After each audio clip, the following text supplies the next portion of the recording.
Bismillahirrahmanirrahim. Assalamualaikum warahmatullahi wabarakatuh. Innal hamdalillah nahmaduhu wa nasta'inuhu wa nastaghfiruh wa na'udzu billahi min syururi anfusina wa min sayyiati a'malina. Man yahdihillahu fala mudilla lahu wa man yudlil fala hadiya lahu. Asyhadu an la ilaha illallah wahdahu la syarika lahu wa asyhadu anna Muhammadan abduhu wa rasuluh. Allahumma shalli wa sallim ala nabiyyina Muhammadin wa ala alihi wa ashabihi wa man tabi'ahum bi ihsanin illa yaumiddin, amma ba'd. Ingkang kula hormati sesepuh bini sepuh, bapak-bapak, ibu-ibu, jamaah pengawasan Masjid Ar-Rasyid ingkang mugi-mugi tansah dirahmati Allah Subhanahu wa taala. Alhamdulillah, mboten kesupen saderengipun sumangga kita sami tansah ningkataken raos syukur kita wonten ngarsa dalem Allah Subhanahu wa taala. Pilih ing kesempatan dalu punika kita tasih pinaringan rahmat sahidayahipun sehingga kita sami saged thalabul ilmi, saged ngrawuhi pengaosan ing dalu punika kanthi boten wonten alangan satunggal punapa. Kita nyuwun dumateng Allah Subhanahu wa taala, mugi-mugi Allah paring keberkahan lan ilmu ingkang bermanfaat. Bapak Ibu jamaah rahimakumullah, akhir-akhir ini kita banyak disuguhkan oleh berita-berita yang baru viral. Di antaranya adalah berita tindak kejahatan, berita yang menjadikan rakyat itu ikut prihatin. Berita punapa niku Bapak Ibu? Berita OTT nggih. Nggih leres. Berita OTT. Operasi tangkap tangan nggih. Berita korupsi yang akhir-akhir ini baru viral. Ibu-ibu pernah lihat dereng emas 74 kg? Pernah dereng? Mas sinten sing bobote 74? Mas sinten? Mas mawon nggih. Mas bobotipun pinten? 74 kg. Niku kathahipun Mas Jawa nggih. Uang 476 miliar. Bisa dibayangkan nggak Pak Bu? Yang menangkap para koruptor tibain apa? Korupsi. Ibaratipun sing nangkepi maling-maling niku ternyata di sendiri no maling.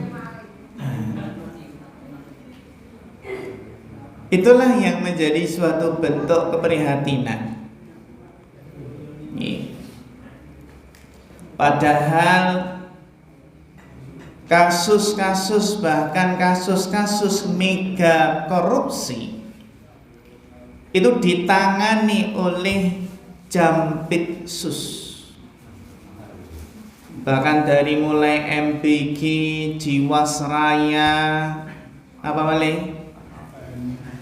Mantan Menteri apa? Pendidikan, Menteri Agama, ada setidaknya kurang lebih 12 kasus mega korupsi yang ditangani oleh Jampitsus. Jampitsus niku singkatan apa Pak Bu? Jaksa Muda Pidana Khusus. Dereng melih masalah napa? Korupsi timah, PT Timah yang kerugian negara itu bisa sampai 300 triliun. Niku sing nangkep nggih Jampitsus. Dereng melih tentang tata kelola minyak mentah, produk kilang dari PT Pertamina, PT Asabringe, belum lagi asuransi Jiwasraya, dan masih banyak lagi. Dan yang mengagetkan pula, baru-baru saja apa Pak Bu? Ada bupati yang kena apa? OTT. Bupati itu ndi? Bupati napa? Sukoharjo nggih. Hati Sukoharjo. Ya,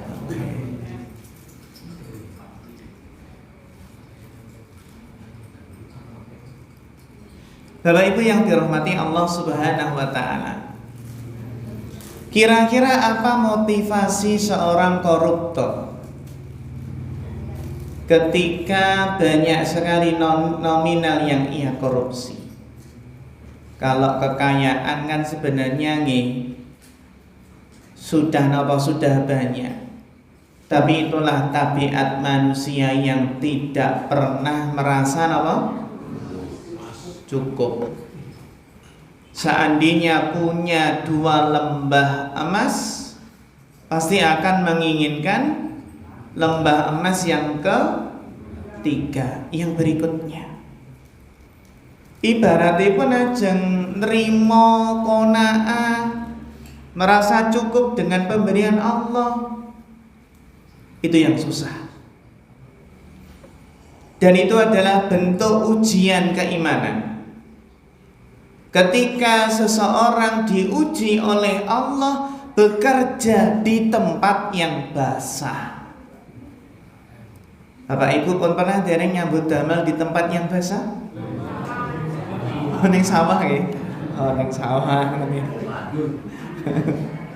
Teng waduk teng sungai. Pripun Pak? Pilih bekerja di tempat yang basah apa tempat yang kering? Garingan ngoten nggih.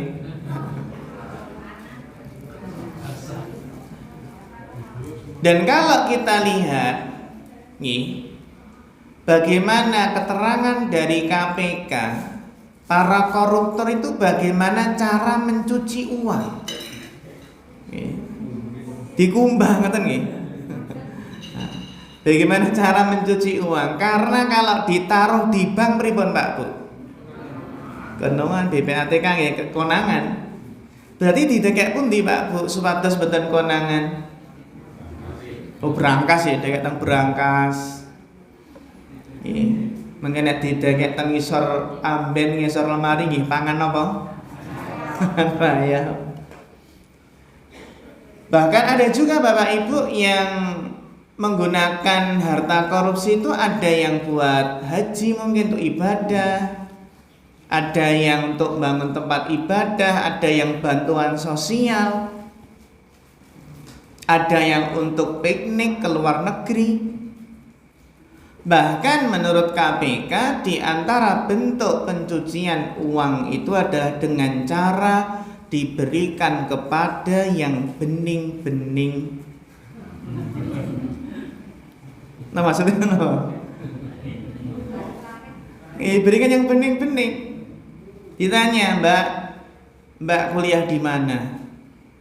Kuliah di sini Pak. Akhirnya apa? Ya sudah, saya biayai kuliah sampai awal sampai apa? Selesai sampai lulus. Banyak para koruptor yang mencuci uangnya itu adalah dengan cara memiliki istri-istri simpanan.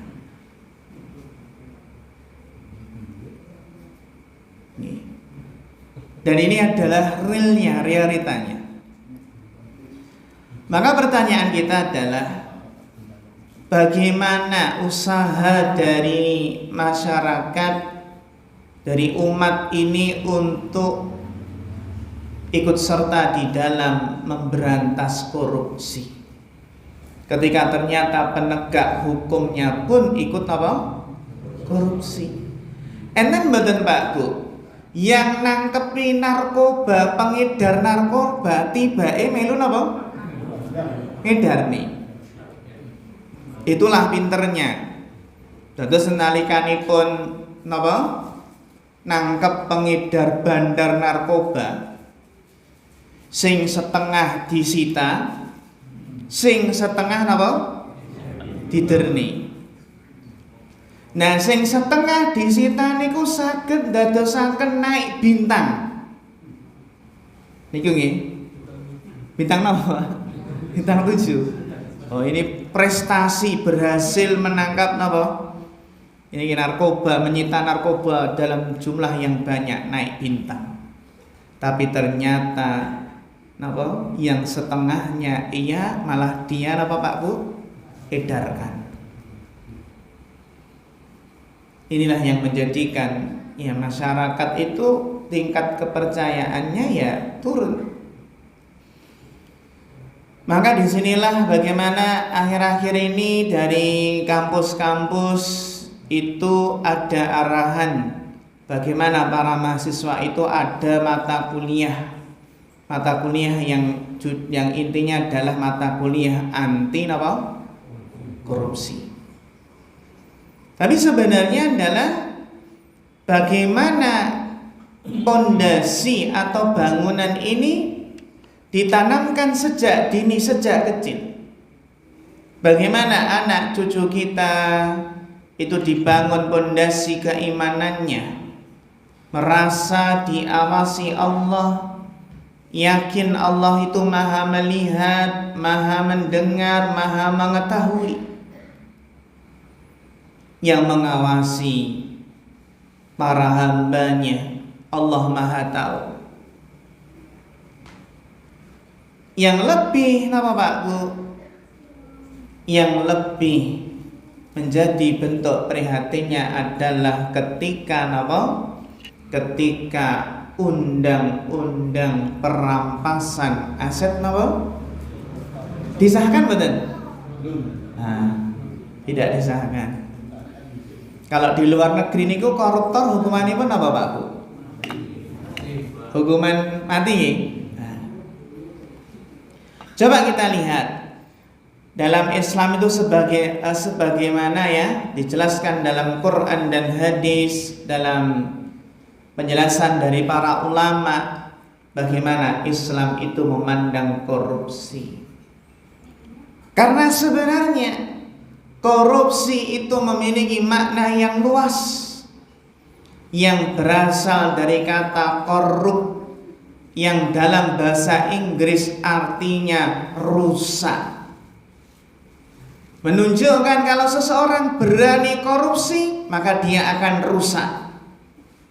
Rusak harga dirinya, rusak karirnya, rusak bahkan keluarganya.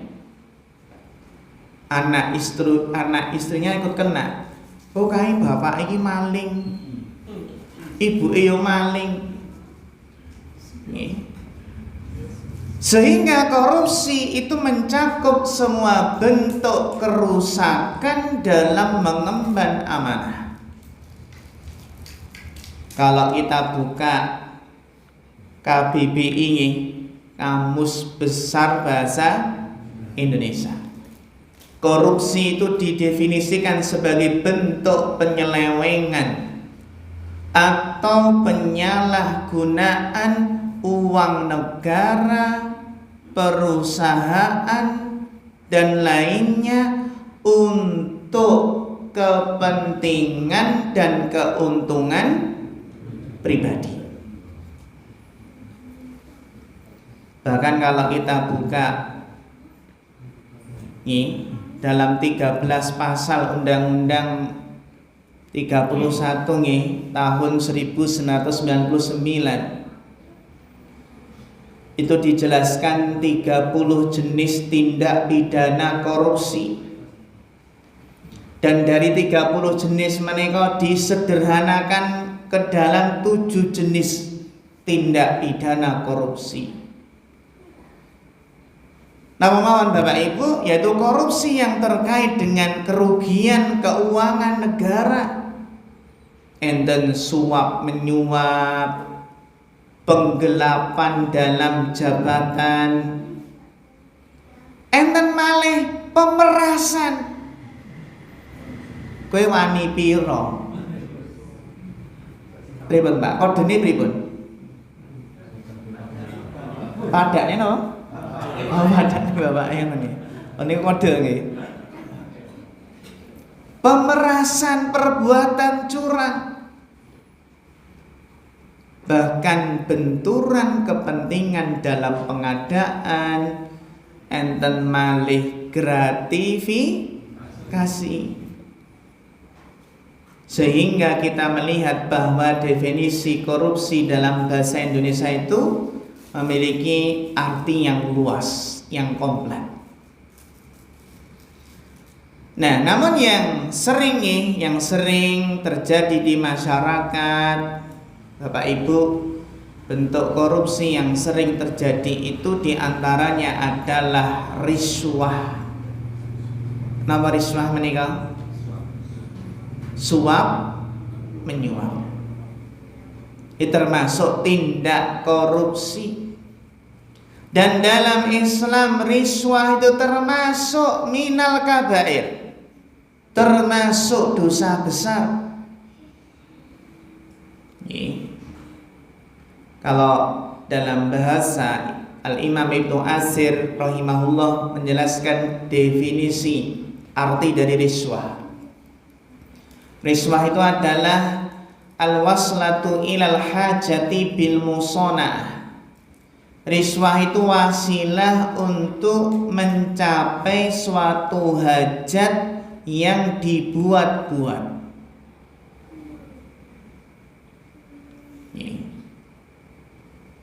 Kalau Syekh Muhammad bin Shalih Al-Utsaimin mengatakan wariswatu badlu syai'in yutawassal insanu il maksud.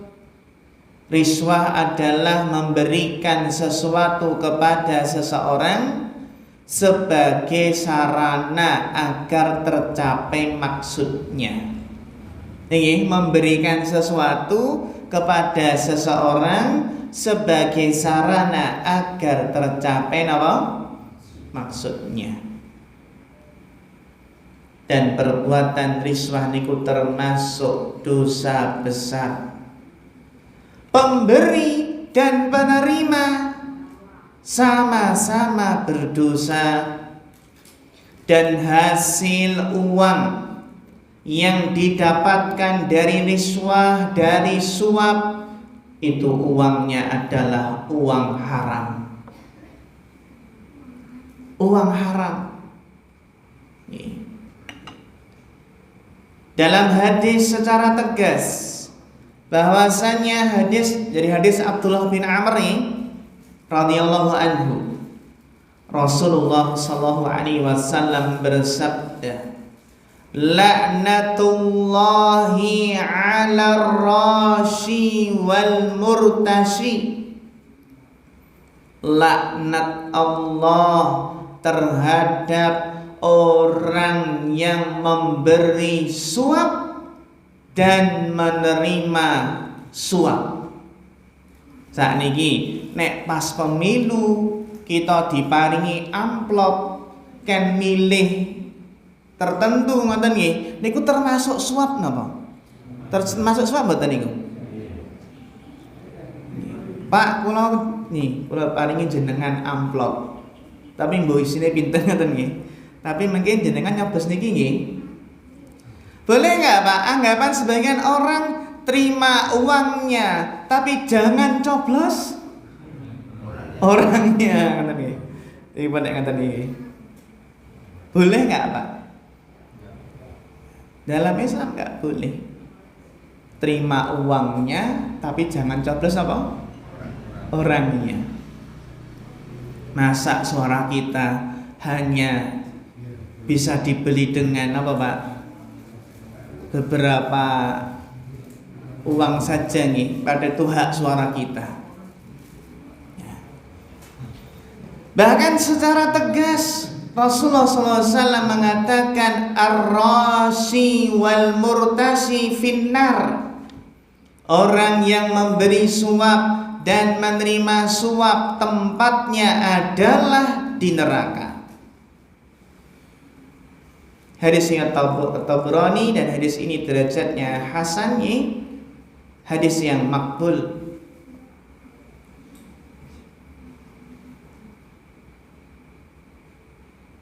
Dalam hadis yang lain, la'anallahu ar-rashiya wal murtashi war-ra'isha alladhi yamsi bainahuma. Ada pihak ketiga Bapak Ibu. Allah melaknat orang yang memberi suap dan menerima suap. Satu lagi apa? Yang menjadi perantara. Ternyata enten nggih, kelompok ketiga nggih. Yang menjadi perantara antara yang memberi suap dan yang disuap. Ya, makelar nih, makelar suap. Nih, bismillah.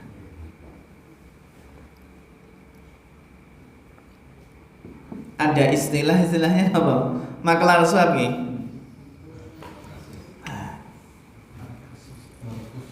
Markus.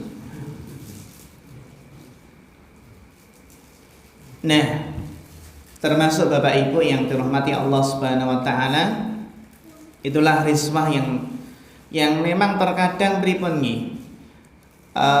Ini ya sudah terkadang itu sudah menjadi budaya. Dan kadang ya susah hilangnya. Budaya di masyarakat. Dan memang kenapa kok bisa maraknya kasus-kasus seperti itu? Kasus riswah, kasus suap.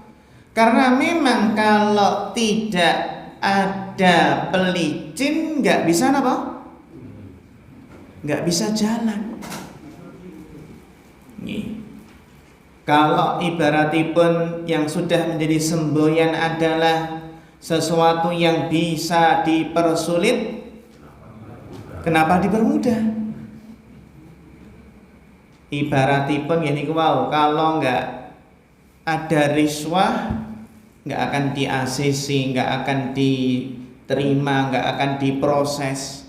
Padahal semua syaratnya sudah lengkap, sudah antri banget. Tapi yang antri sudah lama ini kalah dengan yang baru datang.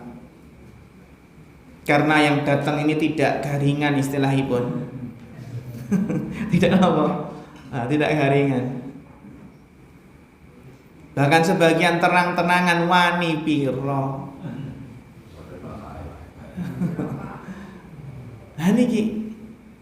Jadi Bapak Ibu yang dirahmati Allah Subhanahu wa taala, itulah yang menjadi bentuk napa? Bentuk prihatin kita bagaimana merubah suatu yang sudah membudaya, suatu yang jadi kebiasaan ya, yang itu butuh usaha yang keras, butuh kesadaran, butuh akidah yang kuat, butuh apa Pak Bu, pengalaman atau pengamalan dari ilmu yang sudah dimiliki. Karena nyuwun sewu, kadang sebagian orang yang ngaji pun ya sudah ngaji, sering pengajian, kalau nggak kuat imannya pun juga bisa tergoda. Tergoda dengan fitnah harta. Nah ini. Nah, tapi yang salah bukan ngajinya, yang salah apa? Ya orangnya kan atau nih. Dan kita pun nggak tahu kalau seandainya kita jadi pejabat, apakah mungkin kita juga akan jujur, akan amanah, belum tahu. Naudzubillah, bisa jadi korupsinya lebih apa? Lebih banyak itu, naudzubillah. Itu kalau imannya nggak kuat ya seperti itu. Ibaratipun yaitu karena kegudo dengan jabatan, ya, penyalahgunaan jabatan tadi, seseorang itu akan kelihatan bagaimana keimanannya ketika saat diuji, ya, ujian yang berat, diuji di tempat yang basah. Kalau nggak kuat nanti bisa basah kuyup, bisa kecemplung nih. Nek pun kecemplung pun mboten saged mentas malih. Ibaratipun apa Pak Bu? Satu pejabat kalau sudah kena tindak korupsi, masyarakat dah nggak percaya lagi. Bahkan pejabat yang ibaratnya sudah terkena kasus perselingkuhan, sudah hancur karir politiknya.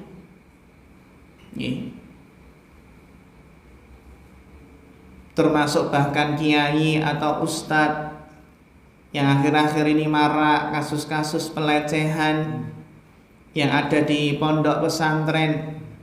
Bahkan nyuwun sewu, sebenarnya bukan hanya pondok pesantren, termasuk kampus-kampus yang terkadang sebagian dosen-dosen di kampus itu nggih nakal, nggodho mahasiswi. Digodho nek kowe pengen biji apik, ada syaratnya.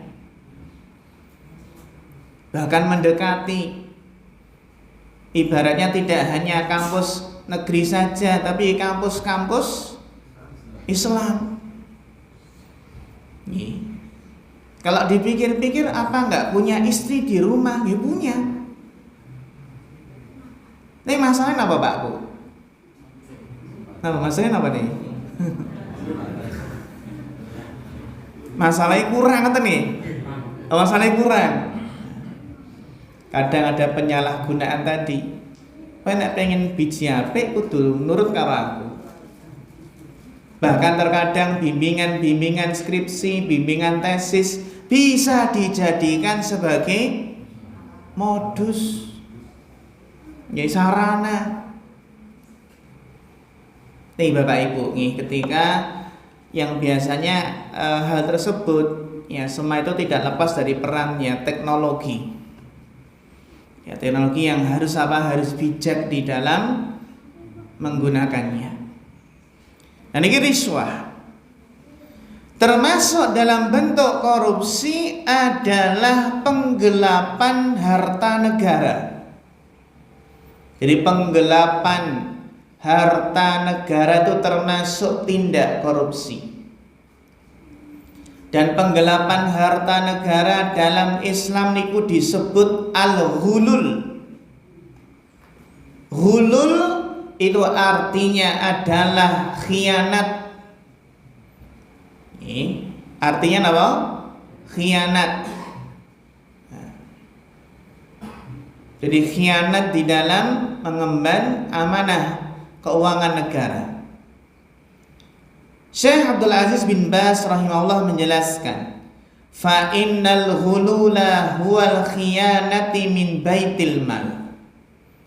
Sesungguhnya ghulul adalah berbuat khianat terhadap baitul mal, terhadap keuangan negara. Terhadap keuangan negara. Termasuk ghulul itu berarti apa Pak? Bagi-bagi apa? Bagi-bagi kue ngoten nggih? Bagi-bagi kue. Itu termasuk bentuk mengkhianati sebuah amanah, penyalahgunaan uang milik orang banyak. Nah ini, jadi termasuk bentuk korupsi adalah penyalahgunaan keuangan negara. Yang mana keuangan negara ini apa Pak Bu? Diberikan kepada dulu yang mendukung. Ayo sing dukung sapa? KI. Istilahnya bagi-bagi napa? Kui. DKI dilancarke. Nggih. Nah, ghulul ini intinipun apa Bapak Ibu? penyalahgunaan uang milik orang banyak secara umum. Baik niku uang rakyat, uang kantor, uang yayasan, uang sekolah. Niki termasuk bentuk ghulul, termasuk bentuk khianat, menyalahgunakan uang negara, mengambil kelebihan dari apa Pak? Kelebihan dana anggaran kiturah tak guni wae. Mengambil kelebihan uang dinas bagi ASN, bahkan menggunakan aset negara untuk kepentingan pribadi. Enten melih awak nyunati. Bahasane pun disunat ngoten nggih. Memotong uang bantuan niku termasuk. Ibaratnya bantuan kok atasi contoh gambelipun 100.000, medun tinggal pinten? 100.000 berarti pinten, Pak? 10.000 ngoten nggih. Nah, disunati terus nggih. Sampai bawah tinggal pinten? Memotong uang bantuan termasuk. Menggunakan uang usaha, uang negara, uang kantor untuk keperluan pribadi, termasuk apa? Menggunakan uang kas, baik kas arisan, kas kelas, kas RT untuk kepentingan pribadi, termasuk hadiah bagi pegawai negeri. Jadi ada bentuk hadiah-hadiah yang itu masuk ke gratifikasi. Dan orang yang berbuat ghulul itu diancam akan ditimpakan harta yang ia selewengkan. Jadi harta yang diselewengkan akan didatangkan pada hari kiamat menjadi sesuatu beban yang berat. Kemudian beban yang berat ini akan diblek nih Bapak Ibu, dipikulkan kepadanya. Semakin banyak harta yang diselewengkan, dia akan semakin tersiksa. Allah Ta'ala berfirman dalam surat Ali Imran ayat 161, wa ma kana linabiyyin ayyaghul wa may yaghlul ya'ti bima ghalla yaumal qiyamah. Tidak mungkin seorang nabi itu berkhianat dalam urusan harta rampasan perang. Barang siapa yang berkhianat dalam urusan rampasan perang tersebut, maka pada hari kiamat dia akan datang membawa apa yang ia khianatkan. Kemudian tiap-tiap diri akan diberi pembalasan tentang apa yang ia kerjakan sebagai apa? Balasan setimpal, dan dia tidak dianiaya. Syekh bin Baz mengatakan, ammal ghulul faqad tabayyana bayanuhu.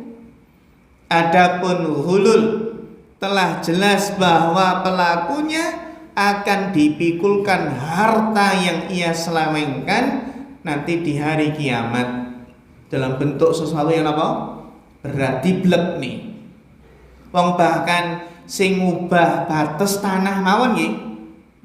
Sing ngubah batas tanah sejengkal mawon. Itu nanti di hari kiamat akan dikalungkan, diblekkan padanya berapa, Pak?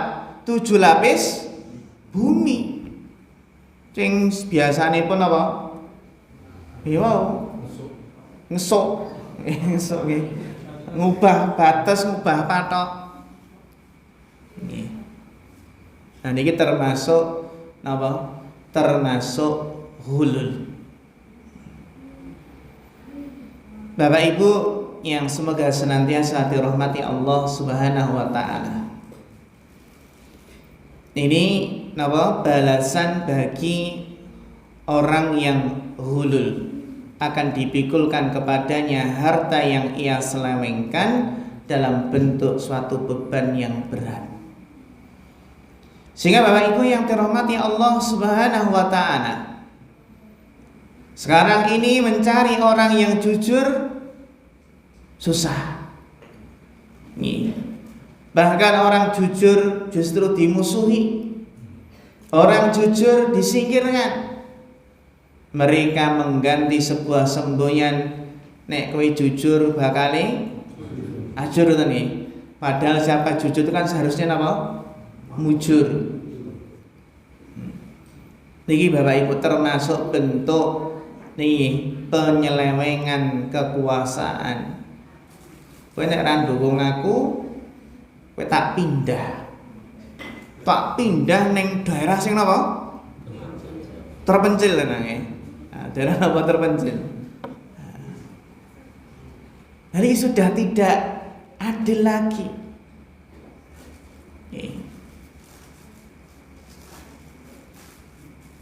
Dalam hadis yang lain riwayat Bukhari, inna rijalan yatakhawwaduna fi malillah bighairi haqq falahumun nar yaumal qiyamah. Sesungguhnya orang-orang yang membelanjakan harta Allah di jalan yang tidak benar, maka hukuman bagi mereka adalah neraka di hari kiamat. Sehingga dalam Islam, ghulul itu adalah dosa besar, khianat dalam mengelola harta.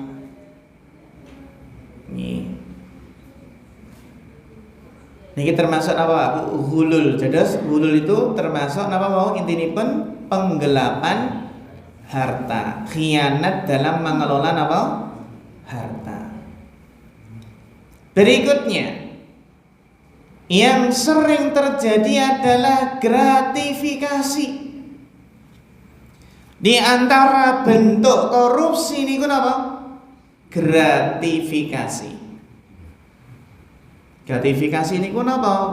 Pemberian yang meliputi berupa uang, barang, bahkan termasuk diskon, komisi, atau mungkin tiket perjalanan, atau fasilitas lainnya yang diterima oleh pegawai negeri atau penyelenggara negara. Sehingga Rasulullah SAW menegaskan hadayal ummal ghulul, hadiah untuk pegawai itu adalah ghulul, salah satu bentuk khianat. Hadis riwayat Ahmad.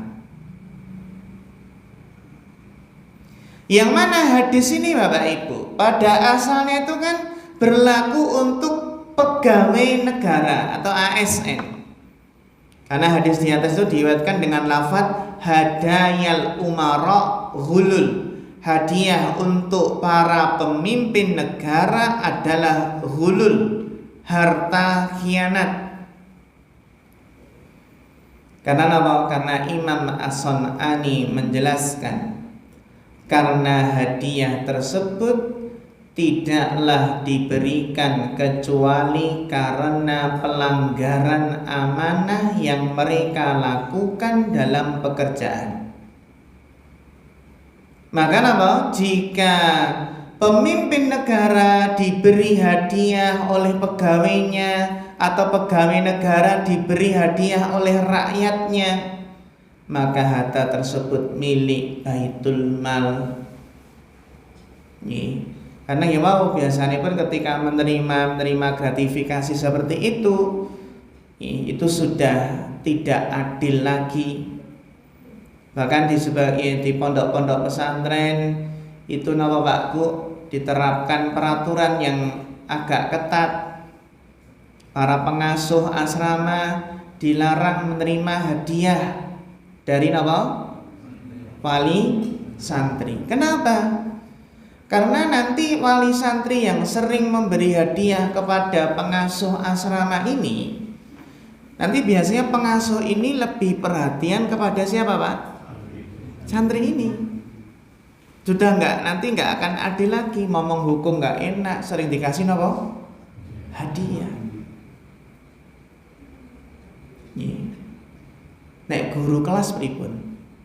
Boleh nggak guru-guru kelas itu ketika penerimaan rapat niku menerima hadiah? Nggak ada orang tua yang ngasih hadiah napa? NMAX. NMAX masyaallah. NMAX.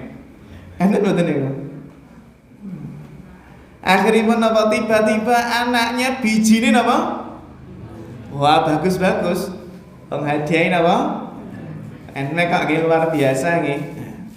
Berat Bapak Ibu, naluri manusia itu kalau dia PI sering dikasih itu biasanya pun ada kecondongan, ada kecerendungan. Susah mau adil susah.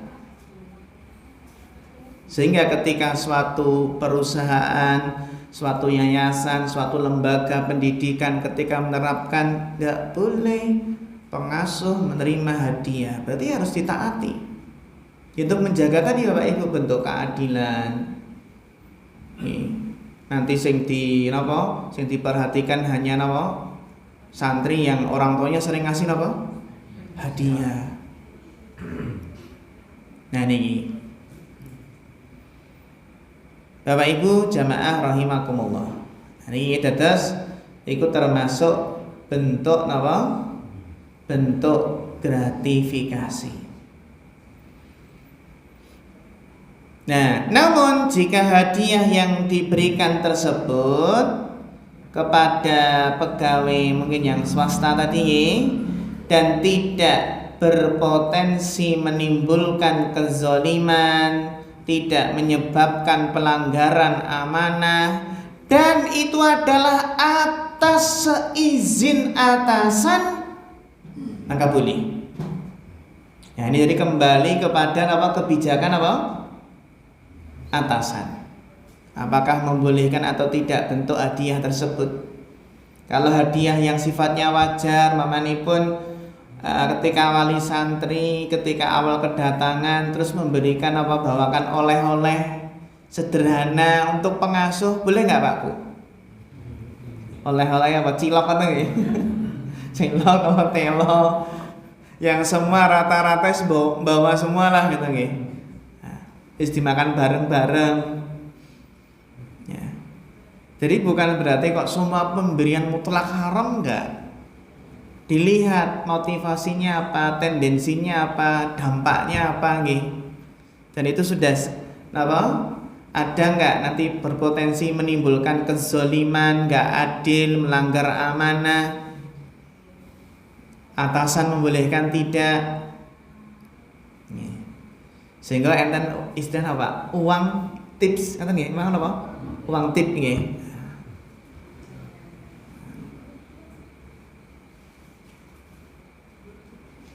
Nah ini, jadi terkadang harus hati-hati dalam masalah uang tip tadi nggih, karena dikhawatirkan termasuk bagian dari riswah, walaupun memberikan bonus makanan atau bonus pelayanan, maka apa? Maka dikhawatirkan nanti adanya pelanggaran tadi. Sebagian orang yang melayani dia akan semangat, akan semakin baik melayani bagi orang-orang yang memberikan apa Pak? Tips tadi. Kalau nggak ngasih tip bagaimana? Ya, pelayanannya seadanya. Nah ini terus hati-hati dengan riswah, kecenderungan hati dengan uang tip ini. Tapi kalau tidak berpotensi, tidak menjadikan tadi kedoliman, melanggar amanah, maka hukumnya tidak mengapa. Bapak Ibu jamaah rahimakumullah.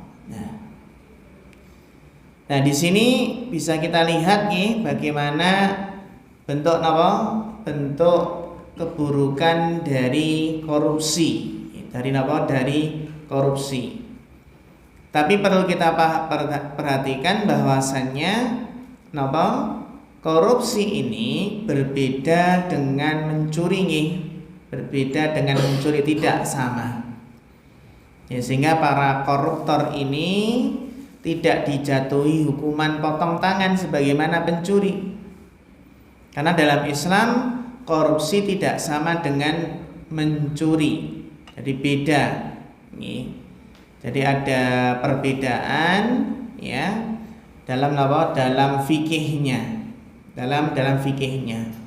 Karena mencuri yang itu adalah dihukum dengan hukuman potong tangan, itu diberlakukan bagi pencuri yang mencuri harta dari tempat penyimpanannya, dari lemarinya, dari berangkasnya.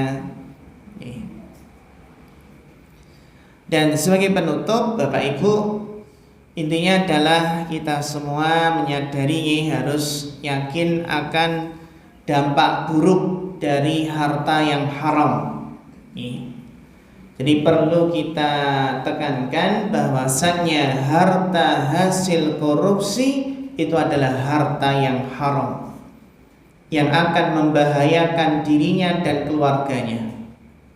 Tidak hanya berdosa, tapi pelaku korupsi juga akan mendapatkan bahaya. Di antaranya adalah menjadi sesat, dhalun. Jelas apa? Menjadi sesat. Sebagaimana dalam Al-Quran dijelaskan bahwasannya siapa saja yang menerjang perkara yang Allah haramkan demi kenikmatan dunia dan mengikuti langkah-langkah setan, maka orang tersebut adalah orang yang sesat, keblinger, tersesat. Bahkan harta yang haram bisa menjerumuskan ke neraka. Karena apa? Sesungguhnya daging badan itu yang tumbuh dari sesuatu yang haram, maka balasannya adalah akan dibakar di neraka. Belum lagi harta yang haram itu menghilangkan keberkahan. Jadi Allah akan hilangkan keberkahan dari harta yang haram tersebut. Meskipun banyak, meskipun melimpah, meskipun disimpan teng berangkas, namun akan hilang apa? Keberkahannya. Yamhaqullahu riba wa yurbis shadaqat. Sebagaimana Allah akan menghancurkan keberkahan dari harta riba, dan Allah akan menambah, mengembangkan keberkahan dari sedekah. Dan ibadahnya tidak akan diterima. Jadi ibadah jika dilakukan dengan harta yang haram, apa Pak Bu? Tidak akan diterima. Enten mboten Pak Bu, tiyang niku bar mulih haji ditangkap. Enten nggih? Enten. Bar mulai haji ya ditangkap malahan ya. Nah niki.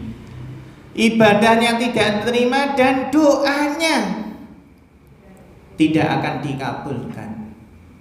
Doanya tertolak karena makan harta yang haram.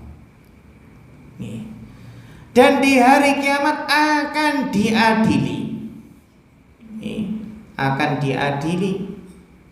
Orang yang pernah mendolimi saudaranya dalam hal apapun, maka di hari kiamat nanti napa? Bapak Ibu maka akan dikurangi pahalanya untuk melunasi kedolimannya. Kalau pahalanya sudah habis, maka dosa-dosa orang yang terdolimi akan diberikan kepada yang mendolimi. Sehingga kesimpulannya pun sudah kaya kok masih korupsi. Itu kadang terheran-heran. Ya kebanyakan orang korupsi ini orang apa? Orang yang kaya. Orang miskin itu berarti korupsi. Sudah kaya kayak si korupsi. Nah, itulah dunia yang tidak ada habisnya. Bahkan dalam hadis disebutkan keserakahan manusia terhadap harta lebih parah dari keserakahan serigala. Serigala. Madhibani ja'i'ani ursila fi ghanam bi afsadalaha min khisil mar'i 'alal mal wasyaraf lidinihi. 2 ekor serigala niki enten 2 ekor serigala yang dilepas kepada seekor kambing. Pripun Pak Bu? Ini seekor kambing terus ada 2 ekor serigala. Kira-kira kambing tersebut bagaimana? Hancur. Wis jadi aut-autan nggih rebutan, dicapik-capik nggih rebutan. Itu kan berarti hancur, rusak kambing tersebut. Ternyata kerusakan kambing tersebut yang jadi rebutan 2 ekor serigala lebih rusak kerusakannya apa? Lebih rusak kerusakan pada seseorang yang ambisi terhadap harta dan jabatan. Jadi ambisi terhadap harta dan jabatan itu akan merusak agama seseorang melebihi kerusakan apa? 2 serigala terhadap seekor kambing. Leres memang harta jabatan itu bisa merusak agama seseorang. Nah, itulah yang dinamakan apa? Inna dunya khulwatun khadirah. Sesungguhnya dunia itu manis, hijau. Manis hijau. Namanya orang itu ya suka sing manis-manis. Suka yang apa? Hijau-hijau. Nek kegodho nggih aja sila. Nek sila nggih menundukkan pandangan. Memang tampak menggiurkan nggih. Tapi wasiat Rasulullah pripun? Fattaqud dunya wattaqun nisa. Hati-hatilah dari cobaan dunia, takutlah dari fitnah cobaan wanita, karena sesungguhnya fitnah cobaan yang menimpa Bani Israel itu adalah fitnah wanita. Nah ini Bapak Ibu, jadi fitnah apa? Fitnah dunia, fitnah harta. Sehingga Bapak Ibu jamaah rahimakumullah, ini jadi kita bagaimana menyikapi para koruptor antara cinta dan benci, yang tentunya kita semua tidak menyukai dari perilaku korupsi tersebut, tapi kita yakin bahwasannya pejabat muslim yang melakukan maksiat dosa besar itu secara asal masih muslim maka dalam hal ini tentunya kita mendoakan yang terbaik itu nggih nek enten koruptor niku nggih kita dongaaken mugi-mugi tobat atau mugi-mugi tobat, mugi-mugi sadar mboten kok nek mengke lepas saking penjara korupsi malih. Enten mboten Pak Bu? Wingi kula nembe angsal video sing sing nganyelke. Enten tiyang ingkang korupsi nyesel. Masa ibaratipun korupsi gur 5 miliar, pinten miliar terus dikurung hukumanipun 5 tahun. Sing 70-an miliar, ratusan miliar gur pinten? 6 tahun, 7 tahun. Maksudipun nyesel. Kok tanggung men lek sing korupsi kok nggih tanggung men kok ora sisan akeh wong kaceken ora sepiro wae. Gur kacek setahun. Korupsi 5 miliar, 6 miliar gur penjara pinten? 5 tahun, sing puluhan ratusan miliar pinten, Pak? Ini mau 7 tahun nggih. Niku mawon nggih enten mboten remisi ngoten. Nah, ini tipe-tipe seperti ini nggih, ibaratipun nyesel kok enggak sekalian oke sisan seharusnya tobat kok malah nggih? Malah nyesel kan sisan oke sisan nggih. Nah niki. Nggih makaten Bapak Ibu nggih ingkang saged kita bahas ing kesempatan dalu punika. kita dongaaken dumateng bangsa kita sami, negara kita agar semoga tindak Bu pemberantasan para koruptor itu berjalan dengan baik. Bahkan ini enten ibaratipun ya silahkan saling tangkep gen koruptor niku napa gen do kecekel. Enten sik ngendika napa setan ketemu napa? Oh kita nggih, setan ketemu setan. Gen do saling nangkep ngoten nggih. Kadang merasa aman, saya nggak mungkin dicekel ngoten nggih. Tapi kalau sudah berarti pun saling tangkep, nek riyen niku enten istilah buaya lawan apa? Cicak. Nek sakniki napa? Buaya lawan apa? Biawak. Biawak. Niku netizen ya, netizen ada yang mengumpamakan seperti itu. Yang penting tetap jaga stabilitas keamanan nasional, jangan sampai mau diadu domba, ibaratipun yang coklat jangan sampai diadu dengan yang loreng-loreng. Ngeten nggih, sing coklat nggih kedah ampun ngantos diadu dengan yang apa? Sing loreng-loreng. Bahkan ada istilah Pak, coklat muda kali coklat apa? Tua, ini coklat muda, coklat tua. Niku Bapak Ibu nggih, kita sebagai rakyat biasa, rakyat kecil nggih, pripun Pak usaha kita sami nggih. Kita nggih sing penting ndongaaken yang terbaik, berusaha istiqomah ngaji nggih. Istiqomah ngaji, terutama kita tanamkan akidah yang kuat untuk anak cucu kita agar kelak ketika menjadi pemimpin, jadi pejabat, menjadi pejabat yang amanah, yang jujur nggih di tengah ya langkahnya orang yang jujur yang amanah tersebut. Demikian Bapak Ibu, mudah-mudahan bermanfaat dan ada kurang lebihnya mohon maaf. Fa akhirul kalam, wassalamualaikum warahmatullahi wabarakatuh.